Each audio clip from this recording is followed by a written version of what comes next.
जय श्री महाकाल। मित्रों, वास्तु दोष की छोटी छोटी समस्याओं से कारण हमारे जीवन में, हमारे परिवार के जीवन में बहुत सी बड़ी बड़ी समस्या आती है। आप यकीन नहीं करोगे कि इतनी सारी समस्या, वो भी वास्तु दोष के कारण। जी हाँ दोस्तों, ये सारी समस्या वास्तु दोष के कारण आती है। जैसे कि बिजनेस की समस्या, बिजनेस में घाटा जाना, बिजनेस में रुकावटें आना, बिजनेस में पैसों की लेन देन में दिक्कतें आना, नया काम न मिलना, आखिर में बिजनेस बंद तक करना पड़ता है। ठीक उसी प्रकार घर में शारीरिक परेशानियां आती है। जैसे कि एक बीमार हो जाए तो दूसरा बीमार हो जाता है, उसके बाद और ठीक होने के बाद तीसरा बीमार हो जाता है। मतलब में घर के सभी सदस्य बीमार होते रहते और ठीक होते रहते। उसी प्रकार घर में सुख, शांति और समृद्धि की भी समस्या आती है। जैसे कि घर के सभी सदस्यों के बीच झगड़ा होना, उनके बीच संयम ना होना, पति पत्नी के बीच मनमुटाव हो जाना और घर के सभी सदस्यों के बीच एक दूसरे के प्रति गुस्सा हो जाना। ठीक उसी प्रकार सामाजिक और कौटुंबिक जो मान सम्मान होता है उसमें भी कमी आ जाती है। तो इतनी सारी समस्या आती है, जैसे मतलब के एक समस्याओं के चक्रों में आप पूरे गिर जाते हो। तो आज मैं कुछ ऐसे वास्तु दोष को दूर करने वाले आसान उपाय बता रहा हूँ, जिससे आप वास्तु दोष मुक्त हो सकते हैं। तो मित्रों, मैं हूँ रजनीकांत जानी, वास्तु फंडा चैनल में आप सभी दर्शकों का स्वागत करता हूँ। और मित्रों, यदि आपको कोई वास्तुशास्त्र या ज्योतिष शास्त्र से संबंधित किसी भी समस्या का समाधान चाहिए एवं उपाय चाहिए, तो हम निःशुल्क मार्गदर्शन देते हैं। स्क्रीन पर आपको व्हाट्सएप नंबर दिया गया है, आप उससे हमसे संपर्क कर सकते हो और अभी हमसे संपर्क कर सकते हो। तो चलिए मैं आपको बता देता हूँ कि ऐसे कौन से उपाय जिससे हमारे घर के वास्तु दोष आसानी से दूर हो सके।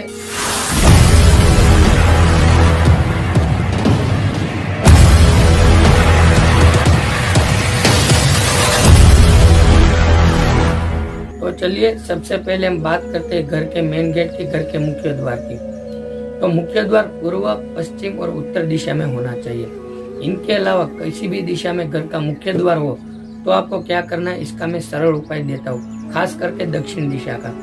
तो आपको क्या करना है, पंचमुखी हनुमान जी की मूर्ति लेनी है और उसको घर के मेन दरवाजे के ऊपर स्थापित करनी है। या इसके अलावा आप दो मुख वाले गणेश जी की मूर्ति भी स्थापित कर सकते हो।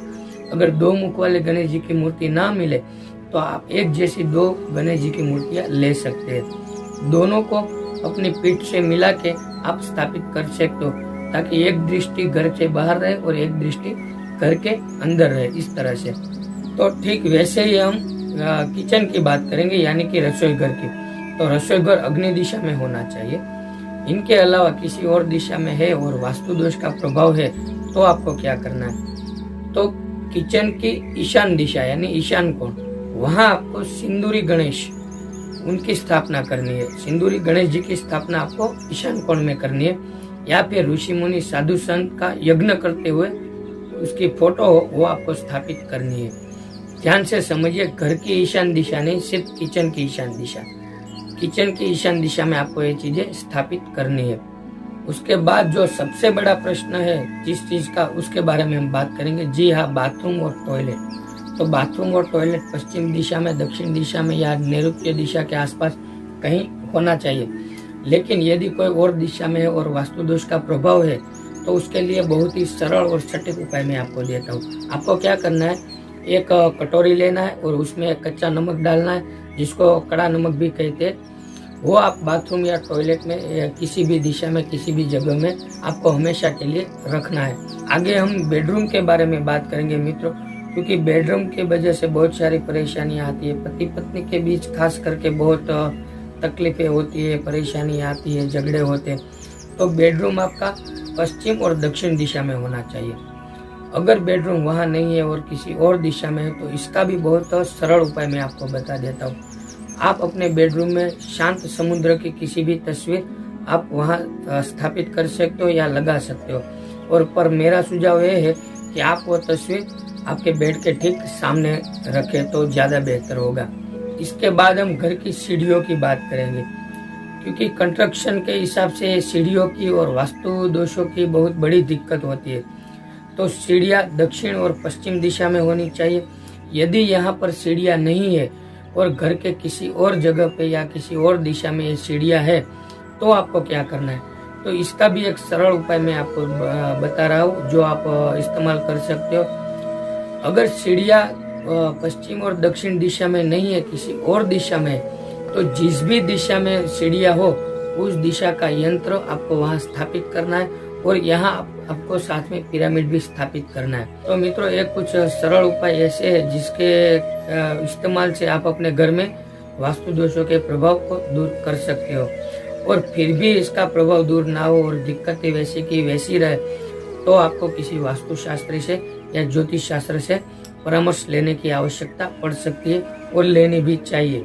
और मित्रों, आखिर में मैं एक बात खास कहना चाहूंगा कि मैंने जो जो उपाय बताए, जो जो चीजें कहीं ना कहीं पे स्थापित करने या रखने के लिए बोला है, वो सारी चीजें आपको सिद्ध करके स्थापित करनी या लगानी है। कई बार ऐसा होता है कि लोग लगा देते लेकिन फिर भी समस्या और परेशानी वही के वही रहती है और हमें बताते हैं कि कुछ फर्क नहीं पड़ रहा है। तो ये सारी चीजें किसी पंडित या वास्तुशास्त्री से सिद्ध करवा के स्थापित करें। तो दोस्तों, आशा करता हूँ कि ये जानकारी आपके जीवन में बहुत ही उपयोगी होगी और इनका उपयोग करके आप अपने घर के सारे वास्तु दोषों को दूर कर पाएंगे। यदि आपको ये वीडियो पसंद आया है, आपके समझ में आया है, तो इसे लाइक कीजिए, शेयर कीजिए और आप चाहते हो कि ऐसे ही वीडियो हम आप तक पहुंचाते रहे तो हमारे चैनल को जरूर सब्सक्राइब कीजिए।